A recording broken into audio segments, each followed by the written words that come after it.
Selanjutnya kami akan menanyakan sekali lagi kepada seluruh anggota apakah RUU tentang perubahan atas Undang-Undang Nomor 5 Tahun 2014 tentang aparatur sipil negara dapat disetujui menjadi undang-undang.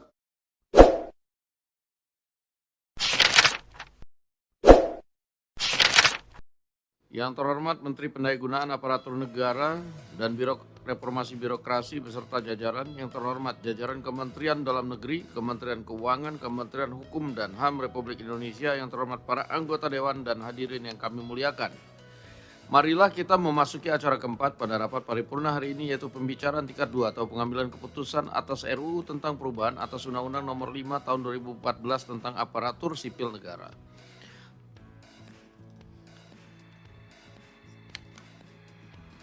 Berkenan hal tersebut, kami persilakan kepada Ketua Komisi 2 DPR RI yang kami hormati Saudara Dr. Haji Ahmad Doli Kurnia Tanjung, SSI MT, untuk menyampaikan laporannya. Waktu kami persilakan. Bismillahirrahmanirrahim. Laporan Komisi 2 DPR RI dalam rangka pembicaraan tingkat 2 pengambilan keputusan terhadap rancangan Undang-Undang tentang perubahan atas Undang-Undang Nomor 5 Tahun 2014 tentang aparatur sipil negara atau ASN. Assalamualaikum warahmatullahi wabarakatuh. Selamat siang, salam sejahtera bagi kita semua. Yang terhormat Saudara Pimpinan DPR, pimpinan rapat dan para anggota Dewan yang terhormat.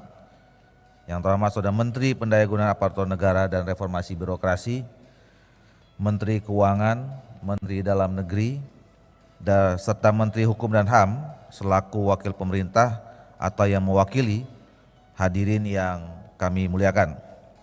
Tentu pertama-tama kita panjatkan puji dan syukur kepada Allah Subhanahu wa taala, Tuhan yang Maha Esa, yang telah memberikan rahmat dan hidayah kepada kita semua sehingga kita dapat menghadiri rapat paripurna ini dalam keadaan sehat walafiat untuk melaksanakan tugas konstitusional, yakni khususnya pembicaraan tingkat 2 pengambilan keputusan terhadap rancangan undang-undang tentang perubahan atas Undang-Undang Nomor 5 Tahun 2014 tentang aparatur sipil negara.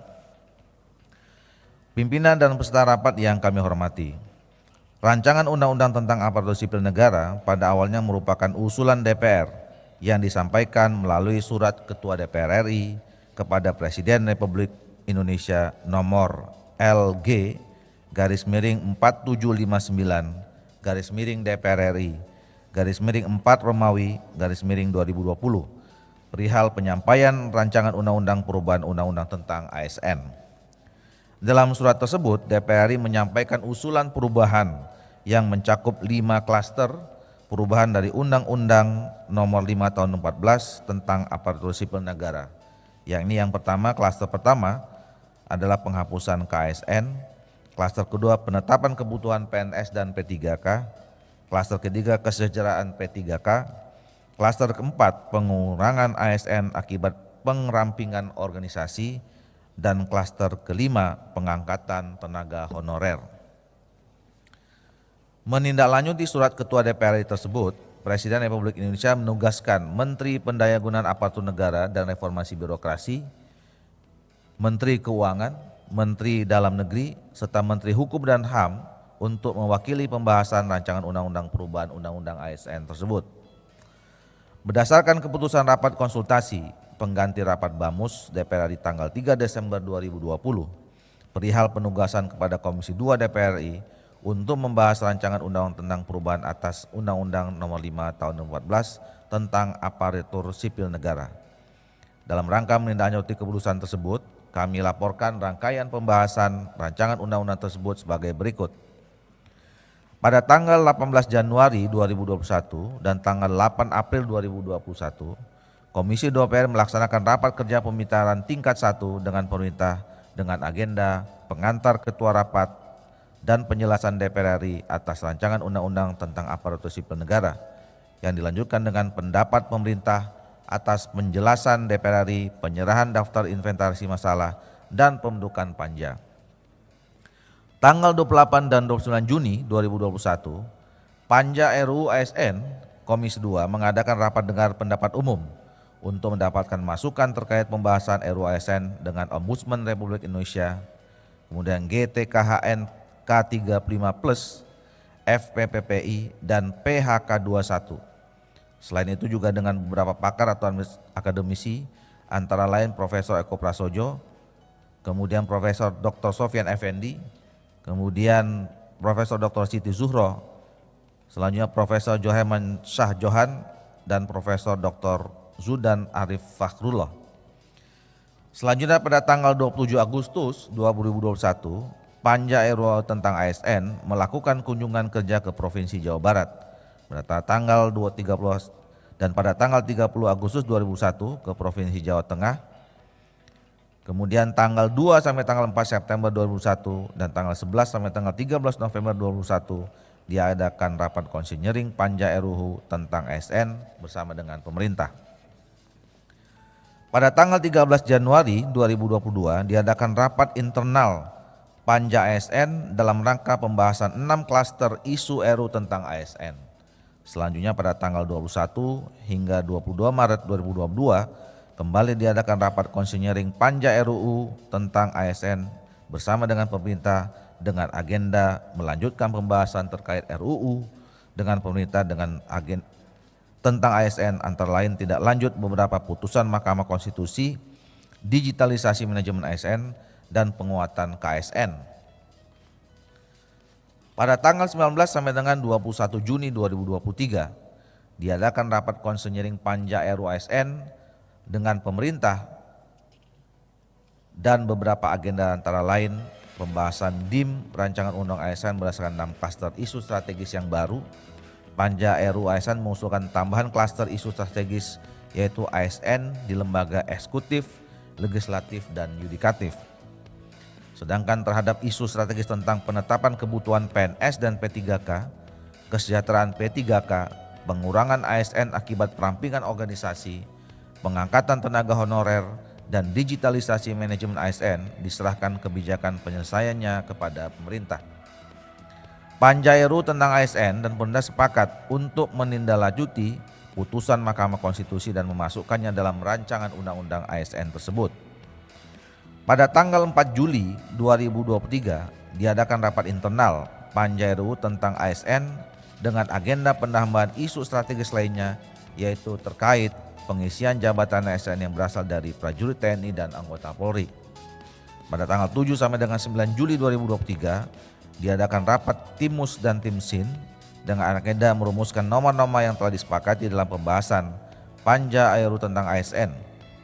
Kemudian dalam pembahasan di Timus dan Timsin terdapat rumusan norma yang berubah substansi dan usulan norma baru. Timus dan Timsin akan melaporkan perubahan substansi pada RUU tentang ASN kepada Panja RUU tentang ASN. Selanjutnya pada tanggal 14 Juli 2023 diadakanlah rapat lanjutan tim perumus dan tim sinkronisasi dengan agenda merumuskan penjelasan pasal per pasal rancangan undang-undang tentang ASN. Pada tanggal 28 Agustus 2023 dalam rapat panitia kerja RUU perubahan ASN, Ketua tim perumus dan tim sinkronisasi menyampaikan bahwa dengan mengacu pada ketentuan angka 237 lampiran 2 Undang-Undang Nomor 12 Tahun 2011 tentang pembentukan peraturan perundang-undangan serta dengan mempertimbangkan adanya perubahan sistematika peraturan perundang-undangan, adanya perubahan materi muatan lebih dari 50% dan adanya perubahan esensi dari Undang-Undang Nomor 5 Tahun 2014, maka rancangan undang-undang tentang aparatur sipil negara akan disusun sebagai undang-undang yang baru dengan format penggantian. Pada tanggal 25 September 2023, Panja mengadakan rapat guna membahas dan memutuskan agar perubahan format RUU tentang perubahan atas Undang-Undang Nomor 5 Tahun 2014 tentang ASN menjadi rancangan undang-undang penggantian Undang-Undang Nomor 5 Tahun 2014 tentang ASN akan diserahkan pada rapat kerja tingkat 1 pengambilan keputusan bersama pemerintah.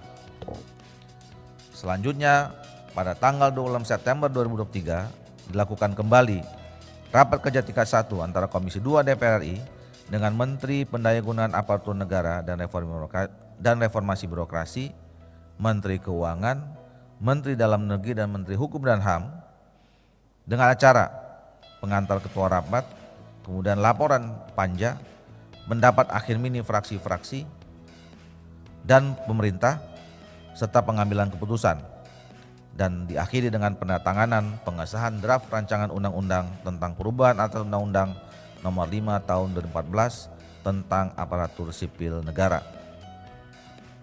Berdasarkan laporan dan rekomendasi yang sudah dibacakan oleh Ketua Panja, maka Raker tingkat 1 sepakat dan memutuskan bahwa rancangan undang-undang tentang perubahan atas Undang-Undang Nomor 5 Tahun 2014 tentang ASN menjadi rancangan undang-undang penggantian Undang-Undang Nomor 5 Tahun 2014 tentang ASN, sekaligus menyepakati materi muatan yang belum diputuskan pada rapat Panja.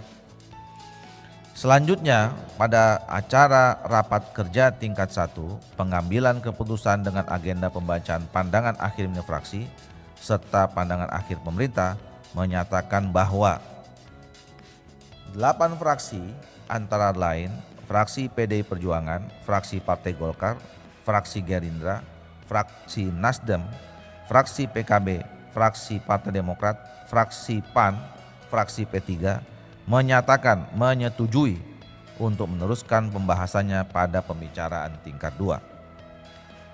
Satu fraksi, yaitu fraksi PKS, menyatakan menyetujui untuk meneruskan pembahasannya pada pembicaraan tingkat 2 dengan 8 catatan antara lain. Saudara pimpinan dan anggota Dewan yang terhormat, adapun 8 catatan itu, yang pertama, fraksi PKS mendukung reformasi birokrasi yang berlandaskan pada PP nomor 80 tahun 2011 tentang Grand Design Reformasi Birokrasi Indonesia 2010-2025, di mana tercantum visi reformasi birokrasi yaitu terwujudnya pemerintahan kelas dunia. Secara garis besar, reformasi birokrasi yang menjadi spirit dari rancangan undang ASN adalah momentum untuk mengubah mindset ASN bahwa keberlangsungan karir mereka sebagai ASN nantinya akan ditentukan oleh kapasitas dan kinerja. Selain itu, RUU ASN mendorong ASN semakin profesional tanpa takut diintervensi oleh politisasi yang mempengaruhi netralitas mereka. Hal ini akan berdampak positif terhadap kualitas birokrasi di Indonesia. Kedua, fraksi PKS mengapresiasi RUU ASN yang mampu mengakomodasi fleksibilitas dalam penetapan kebutuhan PNS dan P3K. Sebelumnya instansi pemerintah tidak fleksibel dalam mengalokasikan sumber dayanya untuk disesuaikan dengan perubahan strategi organisasi. Karena setiap ada perubahan formasi pada jenis jabatan tertentu harus seizin menteri. Instansi pemerintahan diberikan kebebasan untuk menentukan kebutuhan ASN dengan metodologi yang bisa disesuaikan sesuai dengan kebutuhan dan perkembangan zaman. Hal ini sangat bagus karena dapat menjadikan birokrasi kita beradaptasi dengan realitas dan zaman yang baru dan berubah semakin cepat. Sehingga birokrasi dapat menjadi alat negara yang dapat memberikan pelayanan yang maksimal kepada masyarakat. Yang ketiga, fraksi PKS mendukung penuh kesejahteraan ASN baik dari PNS maupun dari P3K. Sebagaimana pengaturan tentang hak pegawai ASN pada pasal 21, 23 rancangan undang-undang ASN. Mereka telah berkontribusi sangat besar terhadap pelayanan masyarakat dan dalam teknik penyelenggaraan pemerintahan.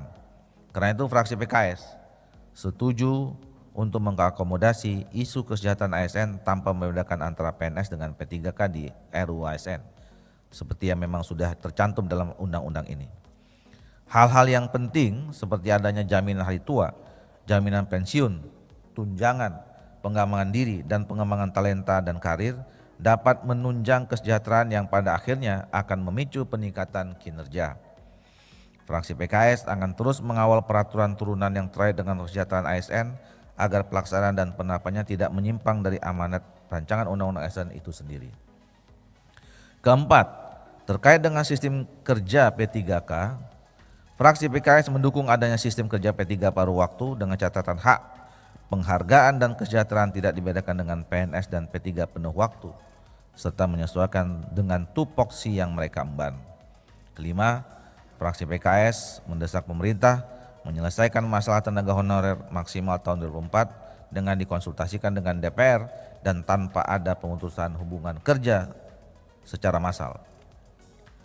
Fraksi PKS juga meminta kepada pemerintah untuk mempertimbangkan pengangkatan tenaga honorer yang sudah mengabdi lebih dari 10 tahun menjadi ASN baik melalui mekanisme CPNS maupun CP3K dengan kriteria rekrutmen dan seleksi jalur tertentu.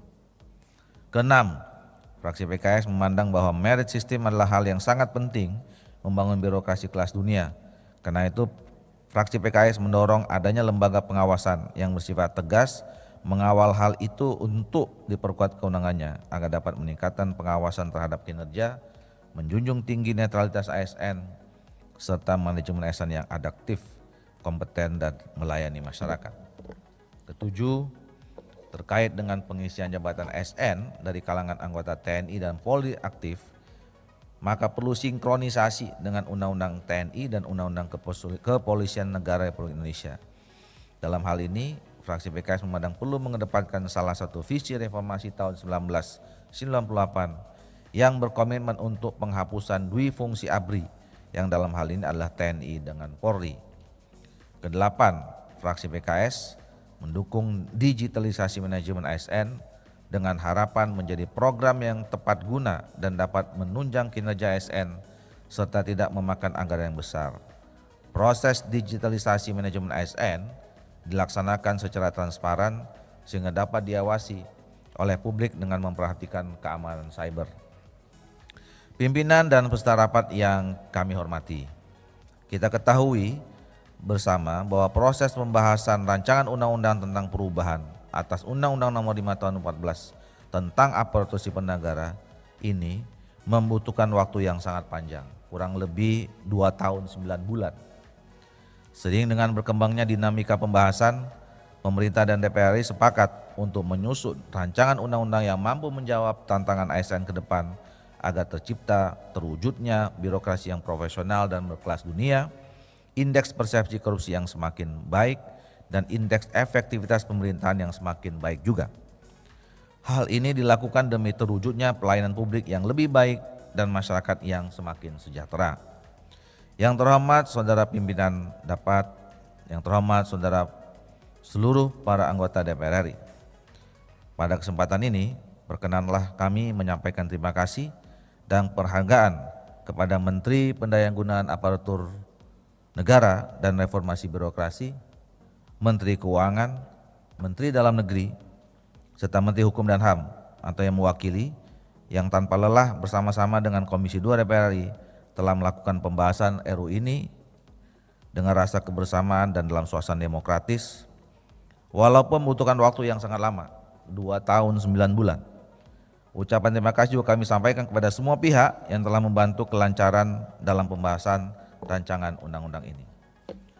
Demikianlah laporan Komisi 2 DPR RI terhadap proses pembahasan rancangan undang-undang tentang penggantian Undang-Undang Nomor 5 2014 tentang aparatur sipil negara.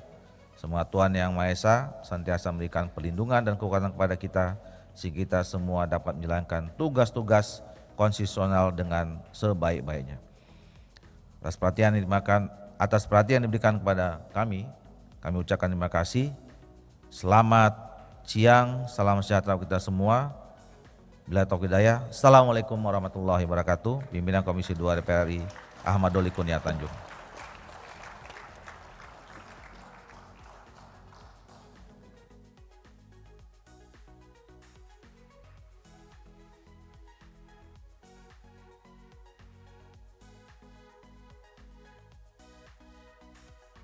Kami menanyakan kepada setiap fraksi apakah RUU tentang perubahan atas Undang-Undang Nomor 5 Tahun 2014 tentang aparatur sipil negara dapat disetujui untuk disahkan menjadi undang-undang. Selanjutnya kami akan menanyakan sekali lagi kepada seluruh anggota apakah RUU tentang perubahan atas Undang-Undang Nomor 5 Tahun 2014 tentang aparatur sipil negara dapat disetujui menjadi undang-undang. Terima kasih.